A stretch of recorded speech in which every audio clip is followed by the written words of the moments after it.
makatabang ang nahatag ni ining magtutudlo ngadto sa iyang mga tinun-an. Busa atong ilailahon si Teacher Rejeal Jumao-as. Mayong buntag, Teacher Reg, and welcome din sa GMA Regional TV Live. Please greet all our Kapuso viewers nga nagtanaw karon. Mayong buntag, Ma'am Cecil, and to all the Kapuso viewers and to all the students out there. Good morning. Good morning. Sir, kumusta ang imuhang klase karon? Ilabi na ang imuhang mga tinun-an. As of now, our students are doing fine. So, as we all know, bago pa nagsugod ang face-to-face. So, everyone is excited. Not just the students, also the teachers. So, we're all excited. Then, every day is murag a day to learn new things and to mingle with the students. And talking about your students, we heard nga doon na kay Banda nga giumol, teacher. O say, katuyuan nimo ni ini. Okay. So, speaking of the band that we had, so before ko ni anhi sa Luok National High School, I was assigned sa una sa Paho National High School.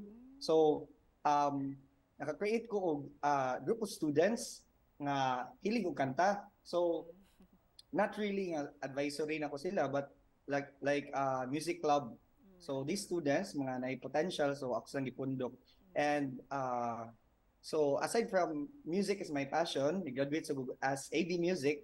So moto kanang I shared my skills, I shared my passion to them, and I didn't expect nga napurma mi as a group, not just for presentations, but naabot nami og mga international, naabot nami og mga national events. Members sa among band or sa among group, musical group, is si Aljo and si Zara. Zara Pantonial and Aljo Guba, together with my other students, Francis De La Serna, piano, then with Jelection Guba, singer also, with Faith as our composer. So kana siya mga students sa una, but now we became like a barkada through music. So kana siya man. Lingawa di ay ni inyo, teacher. Oy. Busa, gusto mi mangutana. You mentioned manggod nga nakaabot na mo sa national level, international level. Asa sagad ang inyuhang mga gigs ug unsa poy natabang ni ini ngadto sa imuhang mga tinun-an?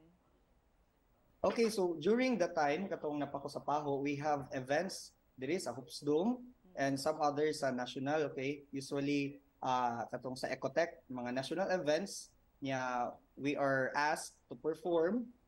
Okay, so kana siya ma'am, and different mga engagements usually sa DepEd, but now I'm so happy kay not just sa DepEd rami kay nag-college naman ang ubang students nami mga gig.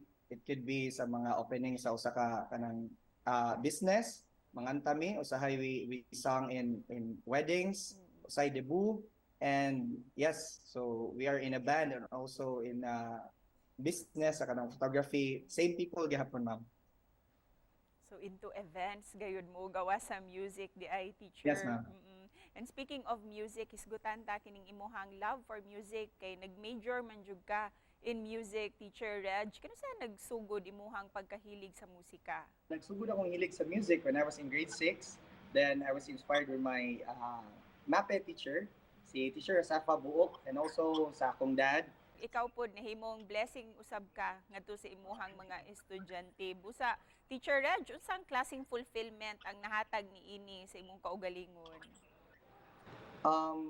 For me, dako kayo fulfillment ang music personally, kay murag it made me more like expressive.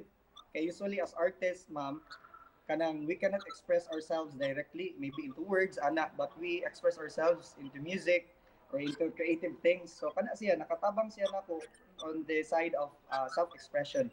Busa, before we end this interview, Teacher Reg, para sa mga dreamers usab din ha nga nagtan-aw kanato karon nga adunay passion for music, unsa ang mensahe nimo para kanila?